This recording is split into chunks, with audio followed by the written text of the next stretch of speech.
perfect game. I'm very sorry, golf friends. A perfect game does not exist. When Gary Player shot a 59, only 59 shots at the Brazilian Open in 1974, at his peak of his game, I asked him later, Gary, how many great shots did you do? It must have been, every shot must have been perfect. And Gary Player told me, no, only 4 shots I did exactly how I planned them and how they came out like I visualized before. All other shots were a good miss or lucky. So you can see Gary Player even won afterwards in the same year the Masters and the British Open. So he really was on top of his game, and he said, this game is not perfect. If you look at persons who searched and researched for the perfect game and the perfect swing, you can find 2 scientists who wrote a book in 1968. The names were Alistair Cochrane and John Stobbs. They researched golf in all aspects and came out with a book, The Search for the Perfect Swing. And then just a year later, Homer Kelly, an American scientist, he worked for NASA. He also researched golf and came up with a golfing machine. But since then, we haven't seen the perfect golfer. Yes, there are golf players who are great, and there always will be.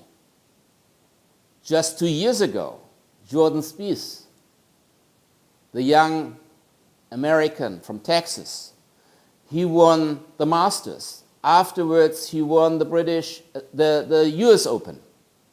And everybody thought, well, he is the new golf genius. And he is doing everything perfect. If you look at Severiano Ballesteros, the great Spanish player, he won 3 British Opens, 2 Masters, and he had a very flowing, wristy swing. He was sometimes all over the place on the golf course. Nothing but perfect. But after he won the 5 majors, he wanted to have a more perfect golf swing. So he looked into these ideas of the golfing machine to be more biomechanic, more that the whole swing would look more athletic. But after a while, he couldn't win tournaments anymore. The worst case I saw was the Australian golf professional, Ian Baker Finch. He wins the British Open 1991 in Birkdale with a record round of 66 in the final round. And after this, he tried to change his swing. Nobody knew why, because he was winning. Missed over 30 cuts in a row, stopped the game, and became a commentator on American TV Golf Channel. Crazy, isn't it? Yes, there are players, they even can win with swings we as coaches wouldn't regard as ideal looking into biomechanics. Look at Jim Furyk. Jim Furyk even broke a world record playing only 58 shots in a round of golf. World record. 1 millionth with the game. But would we teach a swing like his? Dustin Johnson. I mean, he hits the golf ball miles, longest on the American PGA Tour. But he is so shut with his wrist on top of the backswing, we wouldn't even teach this. But you can see, individualism in the golf swing you should keep. If the player feels comfortable with it, great. If he plays great rounds of golf with it, leave it. In fact, if you look at most of the professionals on tour, yes, they have sometimes quite funny swings, but it is successful and they win great money with it.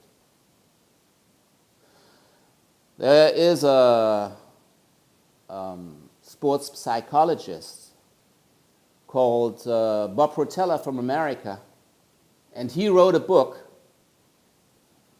Golf is Not a Game of Perfect. Great book. And he actually mentioned exactly that you have to be tolerant with it, that you have to do your own individual thing. Yes, every player has a glory moments. And yes, we as coaches can help that you have more of these glory moments. And that's what we are going to do with our mental tips. With the Dr. Golf tips, we are going to help you on the mental side as well. And the next tip is going to be positive thinking. So I hope you come and watch it.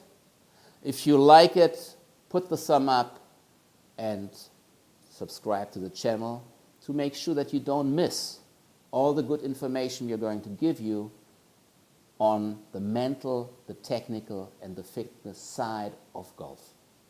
Thank you for listening, and I see you soon. Bye-bye. For more information on the mental game, look for my book, Mental Keys for Golf Success, at Amazon.com.